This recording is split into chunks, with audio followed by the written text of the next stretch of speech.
Boa noite, turma.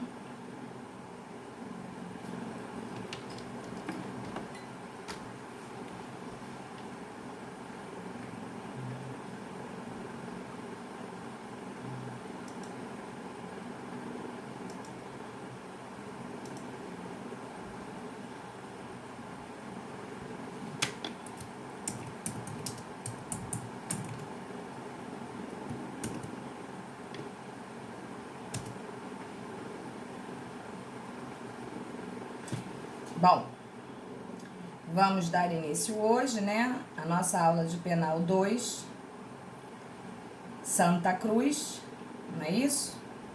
Dia 16/4, vamos dar início ao nosso conhecimento. Todos estão me escutando? Tá dando para escutar perfeitamente?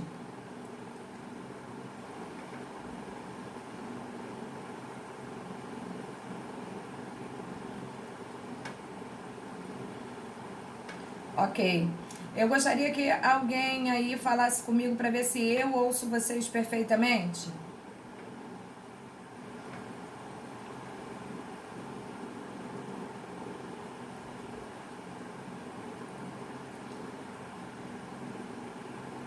Boa noite, professora. Ai, que ótimo. Vocês perceberam que eu postei um material lá no Sigur?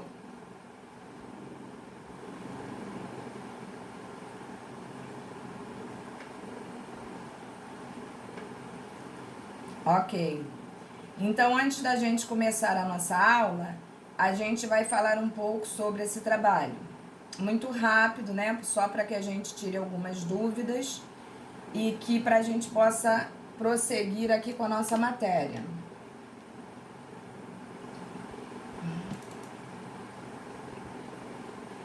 Nós paramos para começar em que apostila, gente?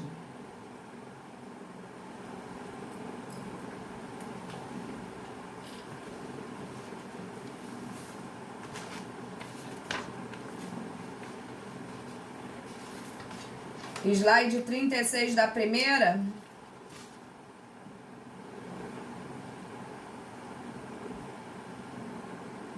Ok.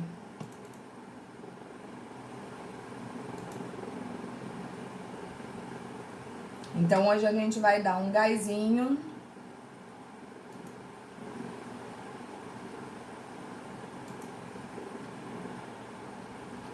Estamos no slide 36.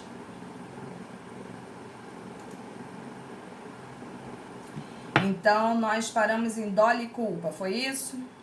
Perfeito. Obrigado, Natália, Gabi. Muito obrigada. Bom, então antes da gente começar no nosso material, eu vou explicar para vocês mais ou menos como vai ser o nosso trabalho. Acredito que vocês já tenham lido lá as regras que eu postei. Também acredito que eu tenha feito a coisa de maneira assim bem clara para vocês.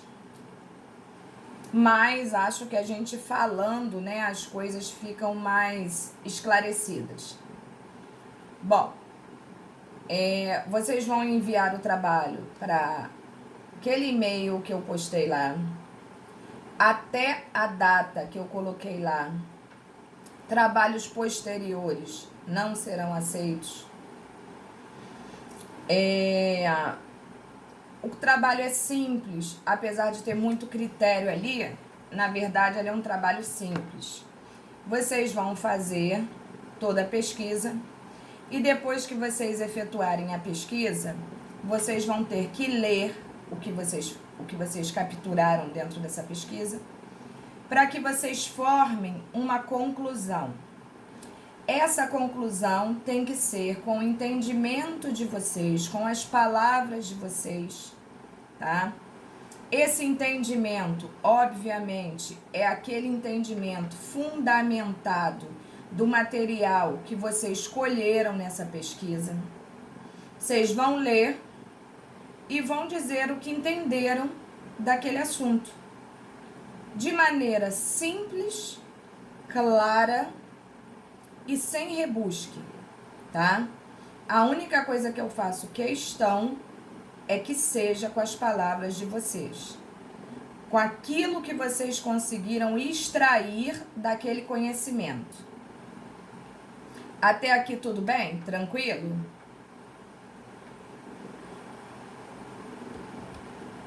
Beleza. Duas coisas as quais assim eu não tenho como abrir mão.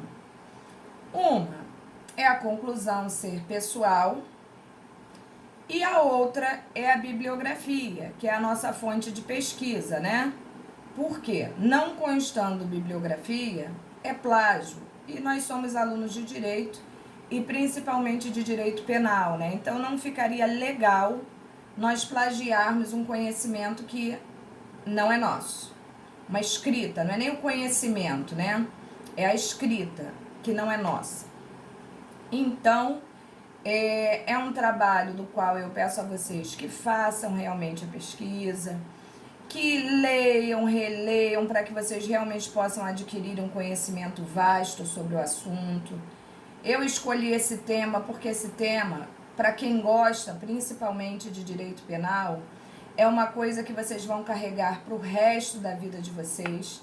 É um conhecimento que não se perde. E eu coloquei todos aqueles critérios porque eu vou ter que ter critério na avaliação.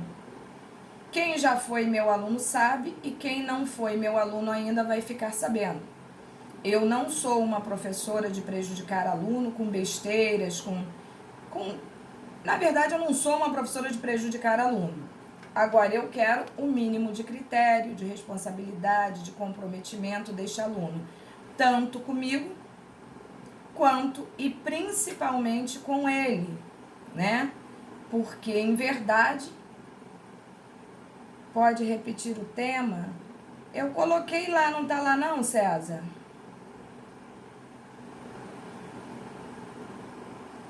Tá tudo no Sigur. Mas eu posso ver aqui o tema de vocês, sim. Ah,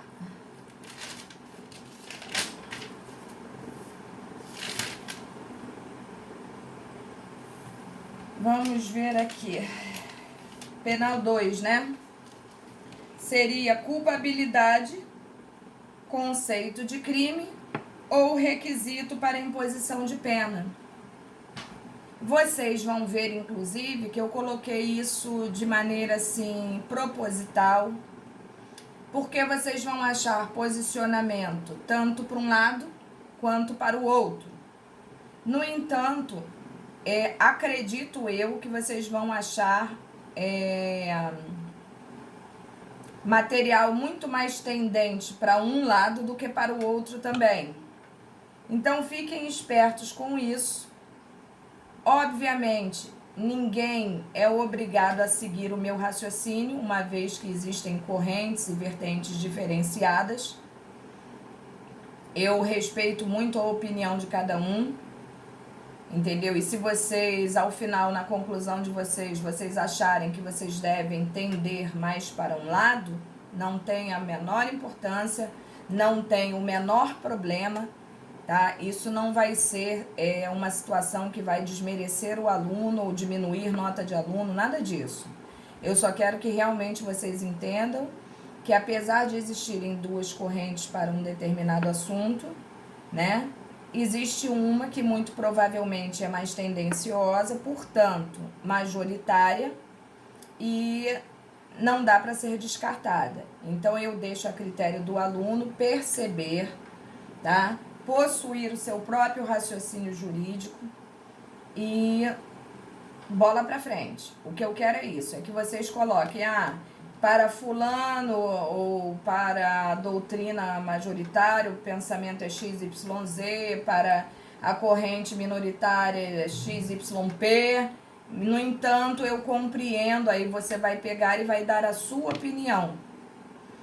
E você dando a sua opinião, você vai informar que você acredita que aquela escolhida por você seja mais justa, uma vez que...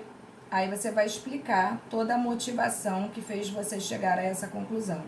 É isso que eu quero, é simples assim, tá? E Não tenham dúvida que, independente da corrente que vocês escolherem para atuar, ela será respeitada, tá? É isso que eu quero que vocês fiquem tranquilos. E, por favor, a conclusão, não copiem nada da internet, porque eu tenho o péssimo hábito de ler aquilo que os meus alunos escrevem. E, obviamente, eu perceberei, né, diante de tanta coisa que eu corrijo, diante de tantos anos dando aula, a gente percebe quando uma coisa é do aluno e quando uma coisa é copiada ou plagiada ou qualquer coisa nesse sentido. Então, por favor, evitem isso. É pro dia 30 mesmo? É, até o dia 30, entendeu? Eu não gostaria de receber trabalho posterior ao dia 30. E eu tô fazendo isso com vocês agora porque eu sei que vai ter uma enxurrada de trabalhos para vocês, que vocês vão ficar até aqui. Então eu estou tratando de adiantar para vocês uma forma até de ajudá-los a não ficar tudo junto, né? Posteriormente.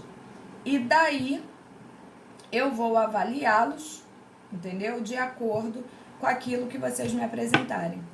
Fiquem tranquilos, né? Eu não espero realmente nada diferente da minha turma, tendo em vista que eu conheço pelo menos um pouco os alunos que eu tenho. E espero realmente um comprometimento por parte de vocês. Alguma dúvida aí, gente? O dia da P1... Eduarda, qual é a tua dúvida? Fala, princesa.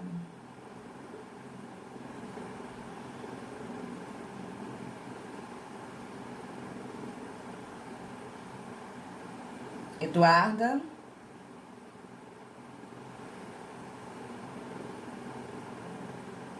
Tá, o que tem os trabalhos? Fala comigo no microfone, Eduarda, porque aí fica mais fácil de você se explicar e eu de entender. Dá para escutar? Dá. Então, professora, porque falaram que os trabalhos eram para ser entregue no dia da P1 de cada professor, entendeu? Entendi. Por isso que eu tô falando para vocês.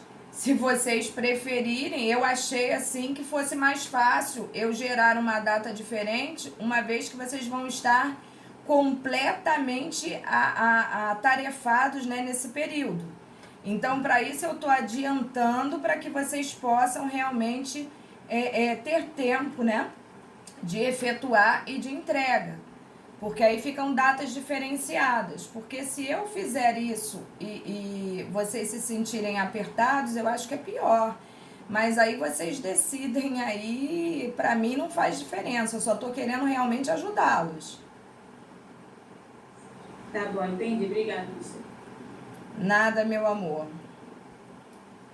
Vamos lá então. Mais alguma dúvida? Vocês concordam ou vocês querem que mude a data?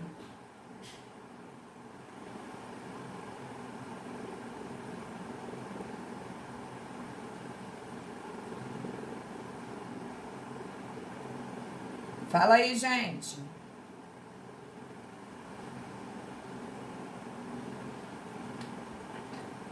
Ok, então. Não são os dois. Um a gente vai fazer hoje em sala.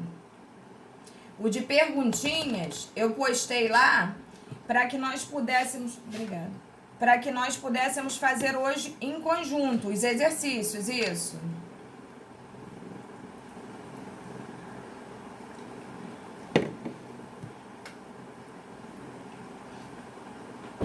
Todos estão com ele em mãos?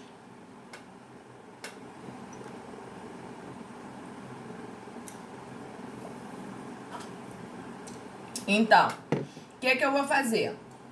A gente vai acabar essa apostila hoje, acredito eu. Quando eu acabar de dar a apostila para vocês, eu vou parar, vou deixar vocês pegarem essas questões e vou dar para vocês um tempo. E posteriormente a gente vai estar corrigindo essas questões. Essas questões são meramente assim, uma forma de exercitar a mente de vocês dentro daquilo que vocês aprenderam até agora. Obviamente, eu não vou avaliar pontuando se tá certo, se tá errado, isso daí é pra gente ter critério. Mas vou pegar, aqui tá a listinha de chamada de vocês. E obviamente que aqueles que estão assistindo aula aqui em conjunto, né, e que estiverem praticando os exercícios, estiverem participando da aula, estiverem atuando como devem atuar, obviamente esses alunos a gente tem um critério de avaliação menos puxado, vamos dizer assim. A gente tá vendo que tá todo mundo na mesma batalha, né? Eu desse lado aqui e vocês desse lado aí. Então, obviamente, isso tudo é levado em consideração. Estou com um problema na minha página, não consigo acessar.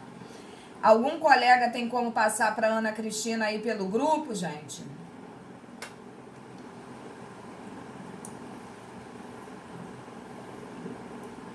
Ana, a Natália vai mandar aí no grupo, ó. Ah, valeu, Mariana. Obrigado. Obrigado, Natália. E aí a gente faz assim. Eu vou começar a nossa matéria agora. A gente termina essa apostila. E a gente dá início ao nosso materialzinho aí. Depois a gente pratica a correção. Tá? Fiquem tranquilos, nós estamos com a matéria em dia. Essa é uma das maiores apostilas que a gente tem. Tá? E nós vamos chegar ao final com certeza. Vamos lá. Bom, dolo e culpa. Acredito que os alunos, né, em Penal 2 já saibam mais ou menos, né, a diferença entre dolo e culpa.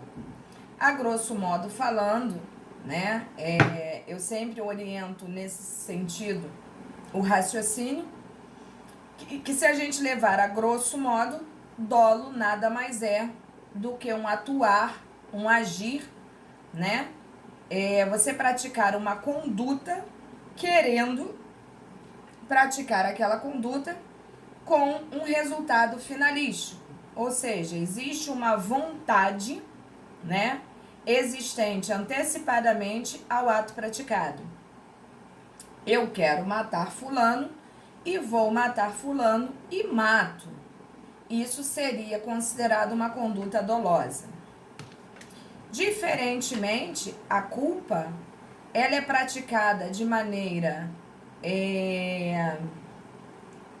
onde a gente pode encontrar as 3 situações de negligência, imprudência e imperícia, né? Mas é um atuar, é uma conduta também, no entanto, não é uma conduta, na maior parte das vezes, querida pelo agente, né? E ele acaba praticando atos ilícitos baseado realmente nos 3 critérios de negligência, imprudência ou imperícia. Então, essa é uma diferenciação básica que a gente tem aqui e que a gente vai dar prosseguimento ao nosso conhecimento neste sentido.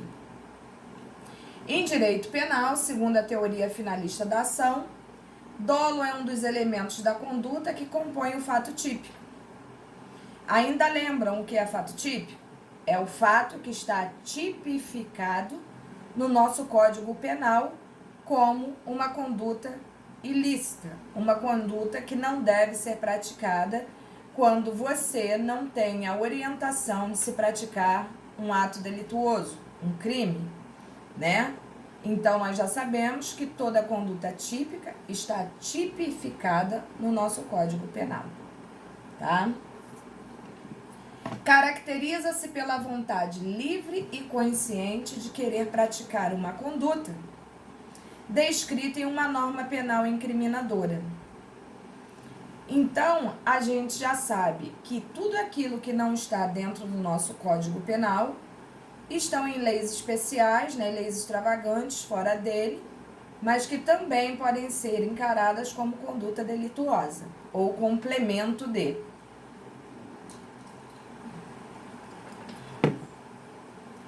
Em direito, assim como o dolo, a culpa é um dos elementos da conduta humana que compõe o fato típico. Vocês lembram que eu cheguei a comentar com vocês que a conduta tem que ser humana? Lembram disso ainda?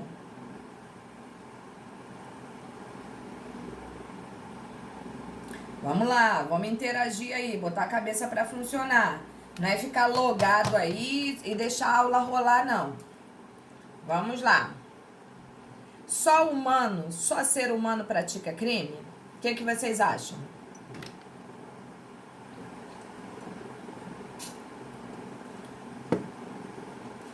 Só o ser humano pratica crime? Sim. Porque praticar crime depende de uma coisa chamada conduta. E conduta só ser humano pode praticar. Porque independente de qualquer coisa, depende da sua vontade. Independente de dolo ou culpa, a conduta é que gerará o ato delituoso em si. Então, animal não pratica conduta. Portanto, animal não pratica crime. Lembram que eu cheguei a falar com vocês sobre pessoa jurídica praticar crime? Ou não lembram mais?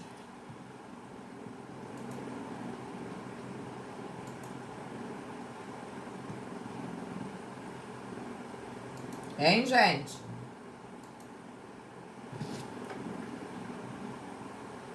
Sim. Ok. Você não lembra, Keila? Pois é. Empresa, Keila. Alessandro também não, né? Tá. Então vamos lá, de novo. Pessoas como eu, como vocês, qualquer pessoa física ou pessoa natural, como vocês queiram, pode praticar crime. Não deve, mas pode, tá? No entanto, entende-se que para a prática de um crime deve haver aquela condição intrínseca ao crime, que é a conduta. Quando ocorre um crime, é porque ocorreu conduta. E conduta só ser humano pratica. Uma empresa não pratica conduta, porque uma empresa não possui vontade. Portanto, não há que se falar que uma empresa praticou um crime. Só existe uma situação que a gente considera uma exceção, onde uma empresa pode praticar um crime. São aqueles crimes considerados crimes ambientais, tá? Que por uma ficção jurídica entendeu-se que quando uma empresa agride ecologicamente o ambiente, considera-se que aquela pessoa jurídica, por uma ficção jurídica, perfeito, isso aí, por uma ficção jurídica praticou um crime. No caso aí da empresa que a Keila colocou, ali, na verdade, se responsabiliza a empresa, mas se responsabilizam pessoas também. Porque ali não foi só um crime ecológico, né? Aquele lá de Mariana, inclusive, né? Que a gente tem visto muito essas barragens aí dando problema. Matou pessoas, né? Foram vários homicídios, várias situações. Ali engloba uma série de situações onde pessoas não respeitaram, né? Nem mesmo os trâmites legais para o funcionamento, para a segurança. Então, ali, em matéria ambiental, a empresa responde, mas a nível criminal, como os homicídios, alguém vai ser responsabilizado. Mas só se considera, essa é a única exceção, é o crime ambiental. Nunca mais esqueçam disso, porque a OAB adora fazer essa pergunta na prova. Ela adora. Então, para que vocês nunca mais esqueçam, é a única exceção existente. Tranquilo isso aí ou não?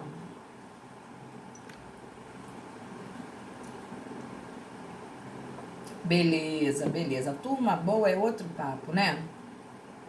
Então, vamos lá, ó.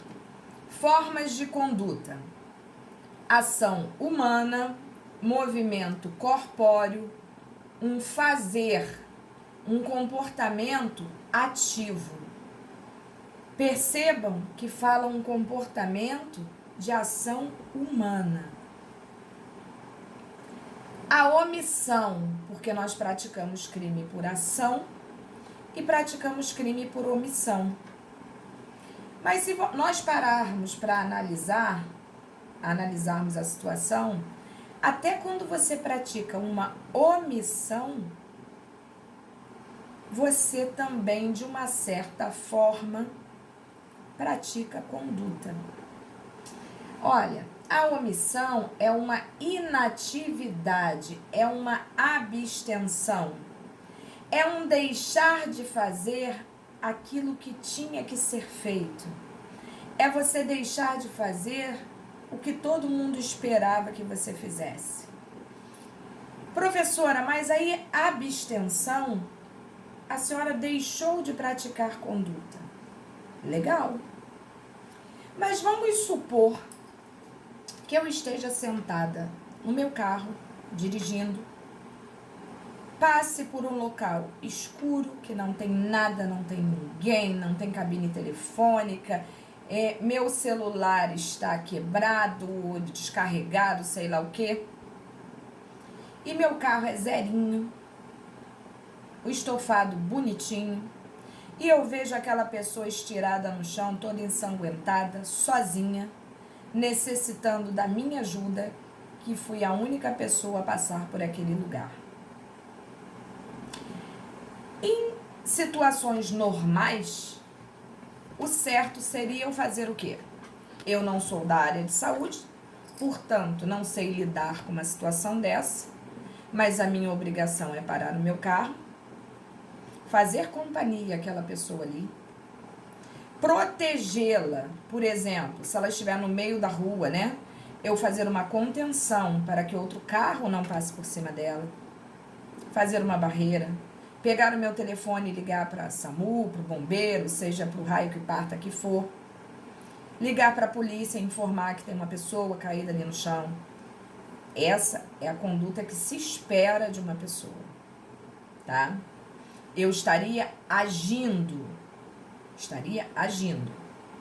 Mas aí eu olho aquela pessoa toda ensanguentada no chão e falo assim, porra, meu carro zerinho, meu estofado limpinho, meu celular não funciona, eu não tenho como contactar ninguém daqui, ninguém passa, ninguém me ouve, não tem nada aberto, não tem um comércio, não tenho nada para ninguém me ajudar.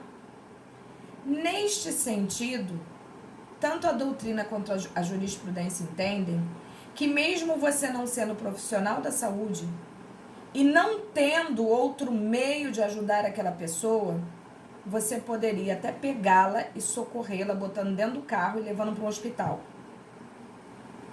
Tá? Isso seria o correto, se não tivesse outra saída. Se você fosse a única saída para aquela pessoa, o correto seria isso. Mas aí você olha para o teu estofado branquinho e fala, mas não boto mesmo essa pessoa toda ensanguentada no meu carro. Deus me livre. Faço eu a pergunta a vocês. Quando eu faço isso, não coloco mesmo. Isso é uma conduta?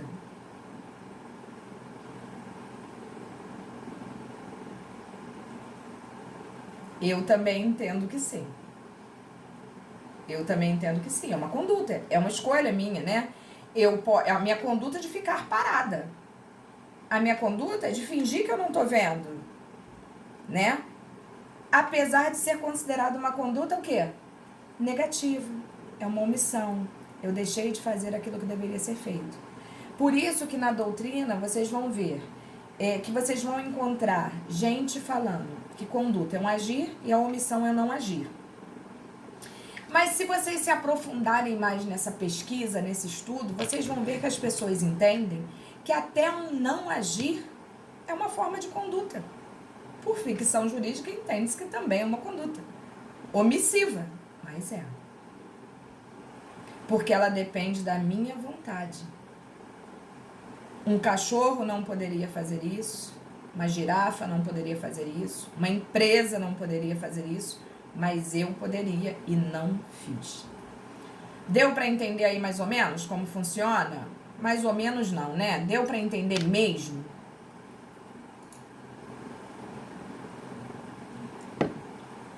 Beleza, Leonardo? Então, vamos lá. Seguindo aí, ó. Exemplo. Beleza, gente? Muito obrigada. Exemplo. Artigo 135. Eu botei aí pra vocês, ó. Deixar de prestar assistência, quando possível fazê-lo, sem risco pessoal. Ah, tem esse detalhe também, né? Sem risco pessoal. Por que sem risco pessoal? Porque se for para colocar a minha vida em risco, para salvar a de uma outra pessoa, a lei me ampara a não colocar a minha vida em risco. Por quê? Porque são bens do mesmo valor jurídico. É vida e vida.